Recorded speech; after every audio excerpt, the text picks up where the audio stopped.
انسان کے لیے دکھ ہی دکھ ہے، صدمہ ہی صدمہ ہے، رنج ہی رنج ہے۔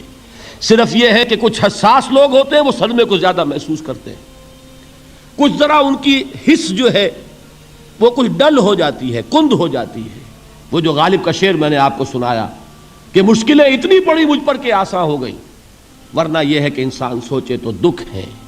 اب یہ دکھ جو ہے اس سے نجات کا کوئی راستہ بھی ہے کہ نہیں، یہ کوسچن مارک ہے، جس کا جواب ہے تیسری آیت میں اِلَّا الَّذِينَ آمَنُوا وَعَمِلُوا الصَّالِحَاتِ وَتَوَاصَوْا بِالْحَقِّ وَتَوَاصَوْا بِالصَّبْرِ۔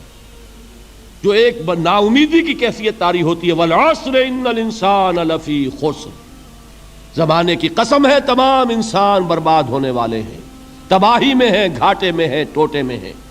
اس سے جو ایک مایوس کن صورتحال سامنے آتی ہے، اس مایوسی سے نجات دلانے والی آیت ہے تیسری آیت۔ ایک راستہ ہے، یہ امید کی کرن ہے، تباہی سے بچ سکتے ہو، ابدی بربادی وہ بربادی۔ یہاں تو یہ ہے کہ ہم نے مشقتیں اٹھا لیں، فاقے جھیل لیے، تکلیفیں برداشت کر لیں، صدمے برداشت کر لیے، لیکن موت آئی، اس کا خاتمہ ہو گیا۔ لیکن اس کے بعد اگر خدا نہ خواستہ جہنم میں جھونک دیے گئے، وہ ابد الآباد تک کی، وہ ہمیشہ کی جلن۔ قرآن کہتا ہے کہ اگر ایک کھال جل جائے گی، جھلس جائے گی، اللہ اور کھال دے دے گا۔ دیکھیے یہ بھی جدید دور میں آپ کو معلوم ہوگا، بورس بکائی نے جو کتاب لکھی ہے، دی فرینچ سرجن، اس نے ثابت کیا ہے کہ قرآن مجید نے جتنے نیچرل فینومینا کا حوالہ دیا ہے وہ بالکل سائنس کے مطابق ہے۔ آج ہمیں یہ معلوم ہے کہ حس جو ہے وہ صرف کھال میں ہوتی ہے، کھال حساس ہوتی ہے، کھال اتر جائے نیچے جو ہے گوشت جلے گا، آپ کو تکلیف نہیں ہوگی۔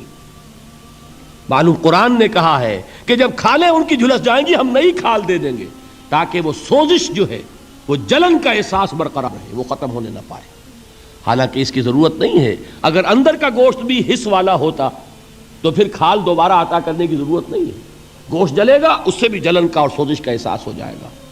لیکن قرآن کہتا ہے کہ نہیں، کلما نضجت جلودہم بدلنا لہم جلودا غیرہا، جب ان کی کھالیں جھلس جائیں گی، جل جائیں گی، ہم ان کی کھالیں بدل دیں گے تاکہ وہ سوزش برقرار رہے۔ ثم لا يموت فیہا ولا یحیا، پھر نہ وہ اس میں جی سکے گا نہ مر سکے گا، نہ زندوں میں ہوگا نہ مردوں میں ہوگا۔ موت کو پکارے گا، کاش کہ موت آ جائے جو مجھے اس مشقت سے اور مشکل سے چھٹکارا دلا دے۔ وہ موت جس سے اس وقت ہم بھاگتے ہیں، اگر خدا نہ خواستہ اس جہنم میں جھونکے گئے تو پھر موت کو پکاریں گے اور موت نہیں آئے گی۔ اس عذاب سے، اس ابدی ناکامی سے، اس خسران سے، اس ابدی ہلاکت سے بچنے کا کوئی راستہ ہے؟ وہ جو میدان حشر میں پکاریں گے لوگ، این المفر، کوئی جائے فرار ہے، کوئی جائے پناہ ہے؟ وہ جائے فرار، وہ جائے پناہ اس دنیا میں اللہ نے ہمیں عطا فرمائی، اسی کا نام صراط مستقیم ہے۔ الا الذین آمنوا وعملوا الصالحات وتواصوا بالحق وتواصوا بالصبر۔ ایک راستہ ہے، اس کے یہ چار نشان ہائے راہ ہے، سنگ ہائے میل ہے۔ پہلا ایمان، دوسرا عمل صالح، تیسرا تواصی بالحق، چوتھا تواصی بالصبر۔ اس صراط مستقیم پر بچو گے، نروان حاصل ہو جائے گا، نجات حاصل ہو جائے گی، کامیابی سے ہمکنار ہو جاؤ گے، اس ابدی خسران سے نجات پا جاؤ گے۔ اللہ تعالی ہم سب کو اس کی توفیق عطا فرمائے۔